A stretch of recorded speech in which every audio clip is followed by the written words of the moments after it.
Hi and welcome to this video. In this video, you will learn about naming conventions for identifiers. Let's start.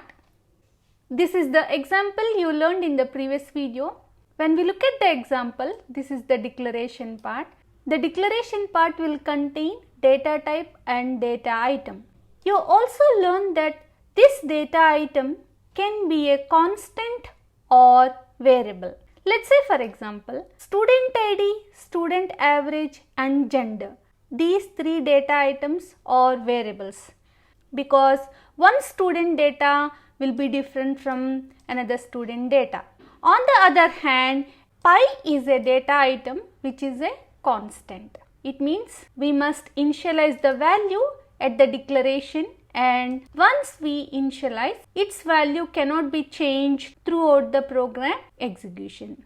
So, a data item can be a variable or constant. Data item name can be any name of our choice, but we must follow some naming conventions.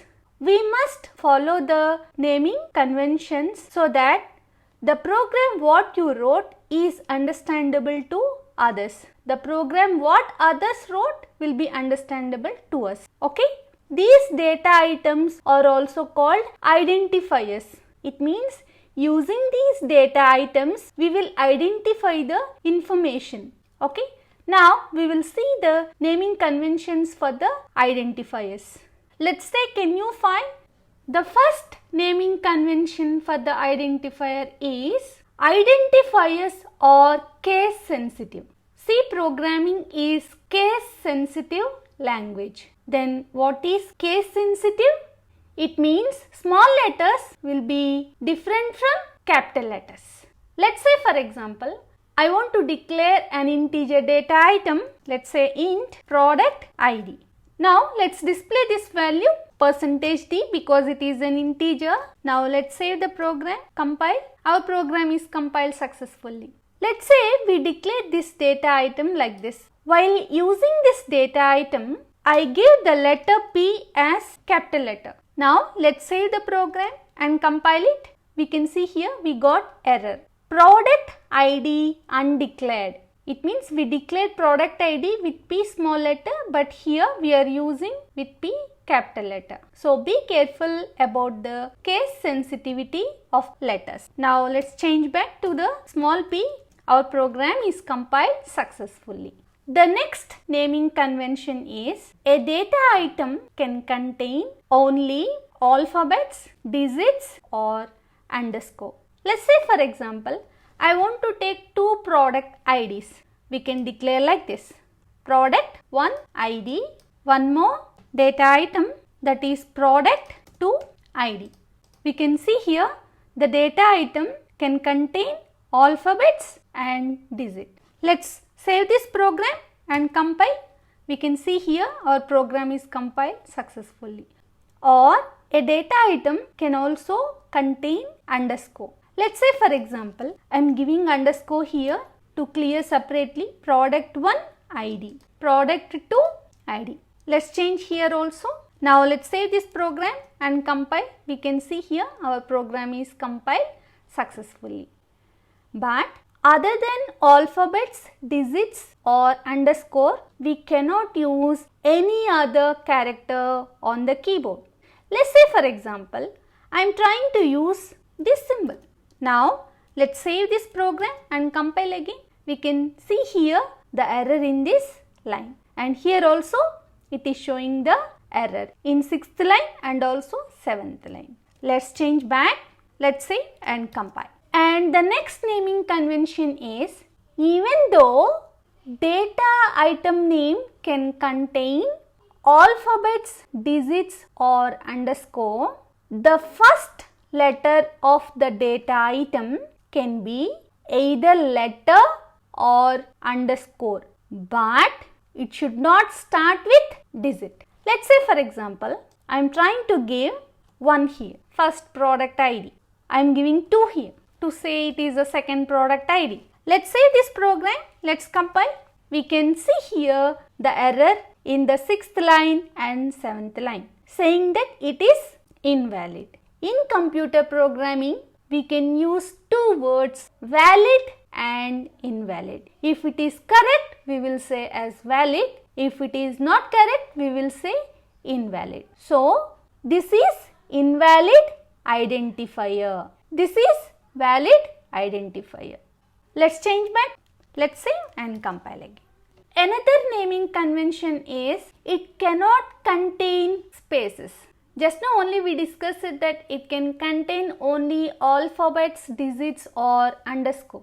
But sometimes we'll think that if you want to take two words, you may thought of giving space between two words. Let's say for example, product 1 ID. I am giving space here. Let's give space here also. Let's save this and compile. We can see here we got error. So, a data item cannot contain spaces. Then how we can declare a data item which contains two words? For that we can use two methods. The first method is what I used just now. Use underscore. When we look at the data item, it is looking like two words only, right? Because the underscore is underneath the letters. Or we can also use one notation that is called camel case notation. Then what is camel case? Camel case means the first word should be small letters, remaining words of the data item. It means from second word onwards, first letter of each and every word should be capital letter. Let's say for example, I want to take product name. Product name, two words, right? We can declare it in two ways. Either we can use underscore like this or we can use camel case notation. That is, N should be capital. The first word is small. From the second word onwards, first letter of each and every word is capital. Let's say for example, I want to take one more word, product 1 name. We can see here O is capital and N is capital. Or we can give like this. This is also valid identifier. Let's save this and compile. Now our program is compiled successfully.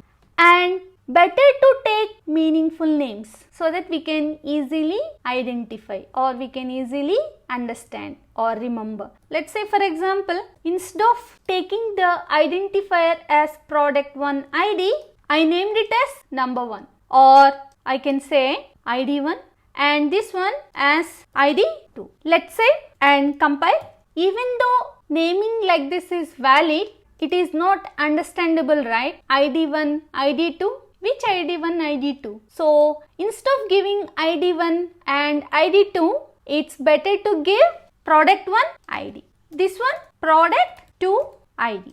Let's change this one.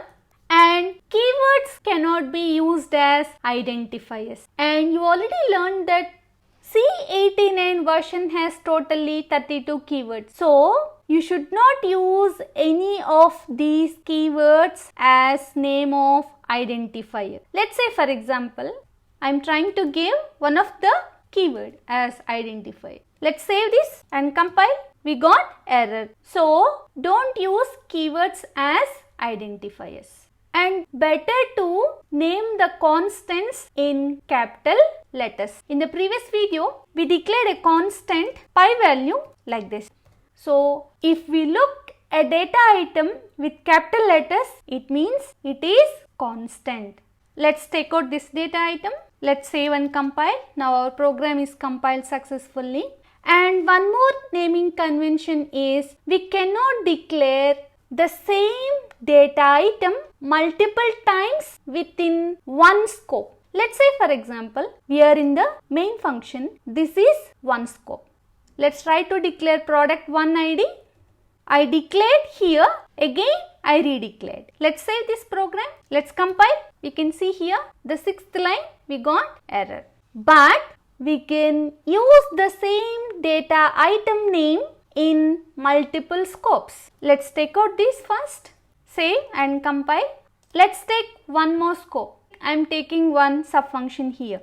We know that a C program will contain group of functions, main function and subfunction. I am taking one subfunction. Don't worry about this subfunction. About these subfunctions you will learn in the functions concept. Now we are having two scopes. This scope is main function and this scope is subfunction. Let's say for example, I declared the same data item product1 ID in two scopes. One is at the main function scope, another is at subfunction scope. This is valid. We will see this back again in the functions concept. And the final naming convention is global and local variables can have same name. Let's say for example, I declared one data item here.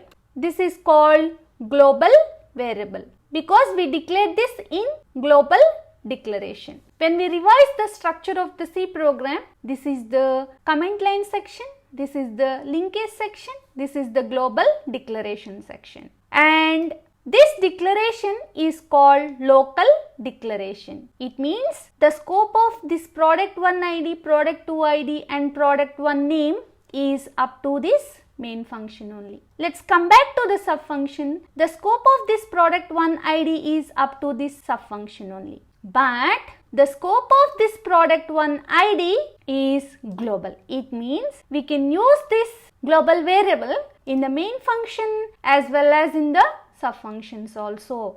So we can declare the same data item name in global and also the local.